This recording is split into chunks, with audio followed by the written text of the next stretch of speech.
Bonjour à vous. En amour, comment réussir son début d'histoire? Souvent, une histoire d'amour commence par trois périodes. La période avant, je dirais, c'est-à-dire ces instants où vous devez progresser à l'intérieur de vous pour permettre à l'amour de venir à vous, de vous synchroniser à vous. Hein, je vous le rappelle, on ne cherche pas l'amour. L'amour, il est tout autour de nous. Par contre, on se rend disponible pour vivre l'amour. Nous créons en nous cette attirance qui fait dire que nous sommes prêts pour vivre cette histoire d'amour. Puis il y a cette deuxième période où je fais une rencontre. Et là, il y a ce début, en tout cas, de connaissance que l'on a de l'autre, ce début de rencontre qu'il va nous falloir maîtriser. Donc, c'est le pendant. Après, il y a l'après. Une fois que je connais la personne, qu'on est un peu sur la même longueur d'onde, eh bien, est-ce que nous sommes vraiment capables de construire ce fameux bonheur à deux dont je parle souvent? Est-ce que nous sommes des acteurs ou plutôt des spectateurs de notre vie? Donc, et ce sont ces trois périodes avant la rencontre, pendant la rencontre et après la rencontre qui vont nous permettre de construire ce bonheur à deux. Et c'est vrai que l'on peut s'auto-saboter et que les gens s'auto-sabotent souvent avant, c'est-à-dire ils ne travaillent pas sur eux, ils répètent toujours les mêmes erreurs, ils sont dans les jugements, ils s'auto-sabotent eux-mêmes, ils sont dépendants ou autocontrôlants. Voilà, donc on ne passe pas le premier cap avant la rencontre. Mais il y a certaines personnes qui investissent sur elles et qui arrivent à progresser et à passer ce cap, c'est-à-dire à devenir des personnes dont l'amour va venir à eux de façon tout à fait naturelle.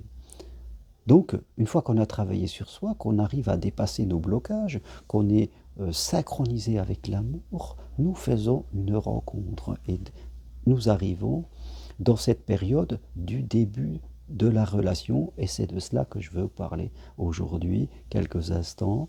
Comment réussir et ne pas auto-saboter cette première rencontre. La première des choses, c'est de ne pas juger trop vite. La plupart des gens confondent intuition et jugement. La beauté d'une personne ne se montre jamais tout de suite. Elle n'arrive pas en disant je suis la beauté.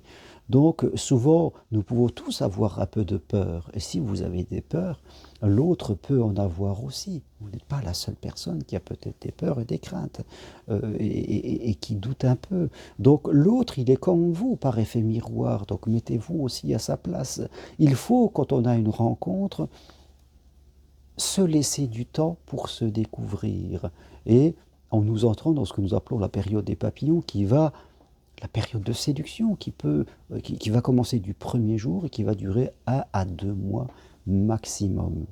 Et là, durant cette période, eh bien, c'est la période de découverte. Et il faut se laisser du temps. Une personne peut être un peu contractée, un petit peu rigide au début, et elle va complètement s'ouvrir par la suite pour nous laisser voir cette beauté. Vous aussi, vous avez du besoin de temps pour laisser votre beauté intérieure s'épanouir.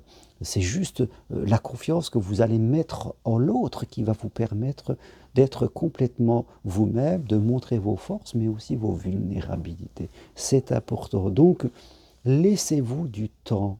N'ayez pas d'attente particulière, laissez-vous surprendre. Faites attention si l'autre est dans vos valeurs, bien sûr, dans vos valeurs d'écoute, dans vos valeurs de respect, de partage. Vous aussi, soyez dans ces valeurs, ne soyez pas trop rigide ou trop dépendant, ne vous mettez pas complètement à la disposition de l'autre pour être toujours dans ce qu'il faut et être là quand il le veut. A contrario, ne soyez pas quelqu'un qui n'est jamais disponible. Vous êtes à la recherche d'une histoire d'amour. Donc si vous rencontrez quelqu'un, soyez disponible pour le vivre. Donc ayez des comportements cohérents et laissez du temps pour vous interroger quelque part. Commencez par vivre 4 rendez-vous comme cela des rendez-vous où vous n'allez pas faire l'amour.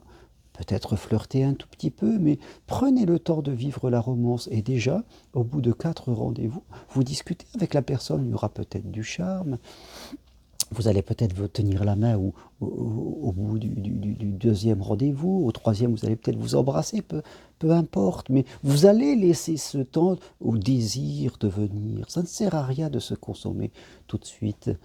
Il faut vivre cette romance et vous prenez le temps de découvrir des choses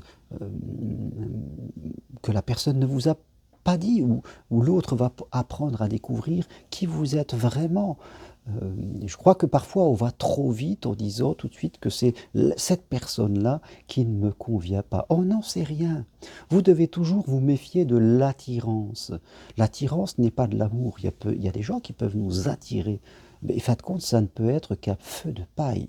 Et il y a des gens qui peuvent ne pas nous attirer, et l'attirance va venir progressivement, au fur et à mesure. N'attendez pas d'avoir tout de suite. L'amour, ce n'est pas du prêt-à-porter.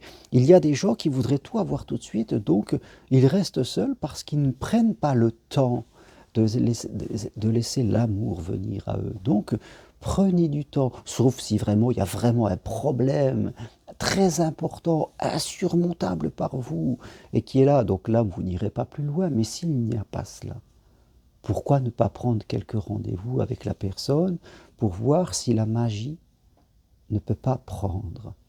Et si on est souple, vous n'avez rien à perdre. Vous avez juste à vivre ces instants, à vous laisser l'opportunité, à être surpris par une personne, par l'amour. Pourquoi s'en priver? Pourquoi se dépêcher? Quelque part. Parce que si on va passer de personne en personne, après on va plus savoir où on habite, comme on dit, on sera complètement perdu. Donc prenez votre temps, commencez par prendre 3-4 rendez-vous, vous allez découvrir la personne, sachez résister à la sexualité, vous aurez le temps de faire l'amour. C'est pas en vous donnant totalement qu'on va vous aimer plus. Prenez ce temps, discutez avec la personne. C'est à ces moments-là que vous voyez si la personne, quelle est sa quête personnelle. Est-ce qu'elle cherche plutôt à s'amuser ou elle a envie de construire un bonheur à deux. Mais ces questions-là, vous allez les amener tranquillement. C'est pas dès qu'on rencontre quelqu'un que ça y est, on sort le plan comptable qu'on a prévu et on lui pose les questions comme à l'hôtel de police. Non, sachez mettre du romantisme de ce qu'on vivait. Ces instants sont importants, même si à la fin, eh bien, vous estimez que ça n'ira pas et vous arrêtez, il faut prendre du plaisir pour vivre ces instants à deux parce que, je dirais, ce sont aussi des cadeaux de la vie.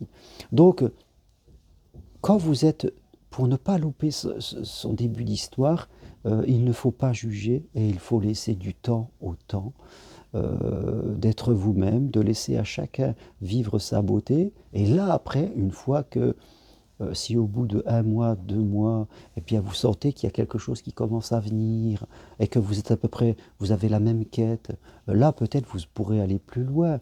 Vous pourrez peut-être partir au week-end ensemble, partir en vacances, passer plus de temps pour vous connaître. Mais au début, donc, sachez aller lentement. Mais lentement, ça ne veut pas dire qu'il ne faut pas avancer, il faut quand même avancer. Je dirais, vous prenez 3-4 rendez-vous et c'est déjà bien pour savoir où on en est. Si on a déjà un tout début d'attirance qui va peut-être se transformer en amour, si en fin de compte on a envie de vivre la même chose. Donc vous allez aller crescendo là-dessus. Donc il faut aller doucement, mais on avance tout de même. Hein, ne faites pas comme ces personnes qui, au bout de 15 jours, se mettent ensemble ou partent une semaine ensemble. Souvent, c'est beaucoup trop vite. Il faut laisser le temps au temps et être séparé pour sentir à l'intérieur de soi que l'autre peut nous manquer et puis qu'on est pressé d'aller vers lui. Donc, n'allez pas trop vite, n'allez pas trop lentement non plus. Voilà, avancez tranquillement, se hâter tranquillement, voilà la bonne marche. Ne jugez pas, n'ayez pas de critères, soyez observateur des valeurs de vie, ça c'est important, et laissez du temps à l'amour et à la beauté de venir à vous. Et si vous faites tout cela, voilà, vous serez plus à même de vivre l'amour, même si ça ne sera pas avec cette personne, vous allez reproduire cela avec une autre personne, et un jour vous verrez que ça va se faire tout tout seul. Souvent, des gens restent seuls parce qu'ils jugent trop vite que l'autre personne n'est pas bonne. Voilà, ce sont des jugements, ça ne peut pas être l'intuition. L'intuition ne vient jamais aussi rapidement que ça, elle a besoin de temps. L'intuition est plus lente. Voilà ce que je veux partager avec vous aujourd'hui. Si vous voulez aller plus loin, vous me connaissez, Germain Roncari, psychopraticien, coach de vie sentimentale. Prenez rendez-vous avec moi. C'est possible à distance de chez vous par Skype, WhatsApp, téléphone. En un rendez-vous, on peut faire grand-chose, beaucoup de choses.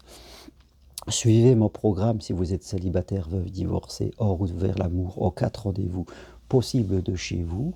Vous pouvez suivre une formation aussi pour devenir psychopraticien coach en thérapie brève avec moi, formation individuelle possible à distance de chez vous. Merci, à très bientôt. Si vous aimez, appuyez sur j'aime et toutes les infos sur mon site germainroncari.com. Au revoir.